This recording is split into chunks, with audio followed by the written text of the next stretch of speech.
लेकिन अमेरिकी राष्ट्रपति डोनाल्ड ट्रंप कांग्रेस को संबोधित कर रहे हैं। सबसे पहला जॉइंट संबोधन है ये, आइए आपको सुनाते हैं। Members are engaging in willful and continuing breach of decorum, and the chair is prepared to direct the Sergeant at Arms to restore order to the joint session.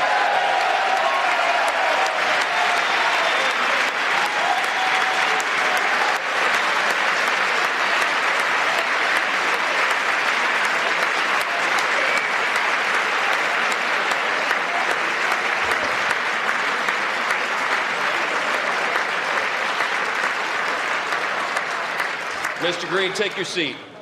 Take your seat, sir. Take your seat.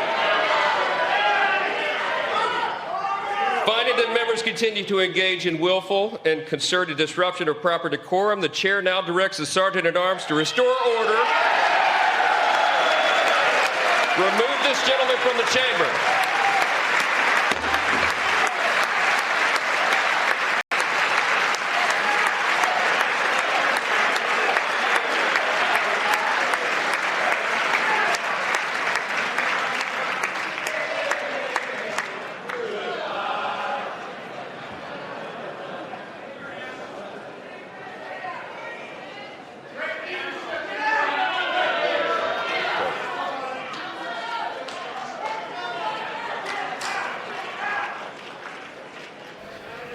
Members are directed. अमेरिकी राष्ट्रपति Donald Trump से कुछ important commentary आती हुई make America great again पर उनका हमेशा से ही फोकस रहा है और आज फिर एक बार उन्होंने कहा कि अमेरिकन इकोनॉमी को रिवाइव करने पर उनका सबसे बड़ा फोकस होगा और सबसे बड़ी प्रायोरिटी उनकी अमेरिकन इकोनॉमी होगी। उन्होंने कहा कि ट्रिलियंस ऑफ डॉलर्स अमेरिका बनाएगी टैरिफ लगाने से। पिछले कुछ दिनों से काफ़ी एक्शन दिखा है और अगले कुछ दिनों में भी कंटिन्यू होता हुआ नजर आएगा। हुए उन्होंने फिर एक बार कहा कि अमेरिकन इकोनॉमी पर इनकी फोकस रहेगी और मेक अमेरिका ग्रेट अगेन इनका हमेशा से ही फोकस रहा है, तो यहाँ पर भी हमारी नजर रहेगी। लेकिन ग्लोबल बाजारों पर नजर डालते हैं। कल दूसरे दिन लगातार अमेरिकी बाजारों में गिरावट दिखी। अभिषेक, अमेरिकी बाजारों में तो गिरावट थी ही, लेकिन कमोडिटी मार्केट में भी कल काफी एक्शन दिखा, बताएं।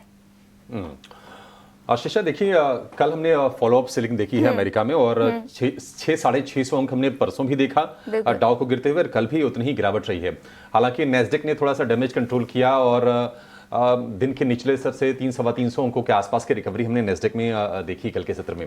लेकिन वही है कि यहाँ टैरिफ को लेकर चिंताएं हैं। अभी हम डोनाल्ड ट्रंप को सुन रहे थे, राष्ट्रपति बनने के बाद पहली बार वो यूएस कांग्रेस यानी जो वहाँ की संसद है उसको संबोधित कर रहे थे और उनका स्टैंस वही है, वो कह रहे कि नहीं टैरिफ के फॉर्म में $1 ट्रिलियन अमेरिका में आएंगे। अब ये सब सुनने में तो अच्छा लगता है, लेकिन जैसा कि वॉरेन बफेट ने भी कहा है कि अल्टीमेटली जो भी टैक्स लगेगा कंज्यूमर ही पे करेगा, तो टैक्स सामानों पे लग रहा है और ये वहां पर इन्फ्लेशन को भी हवा दे सकती है। ठीक है, ट्रंप को पसंद करने वाले की अपनी राय हो सकती है, उनके अपने विचार हो सकते हैं, लेकिन ये जो सिचुएशन डेवलप हो रही है ना, ये कतई ठीक नहीं है।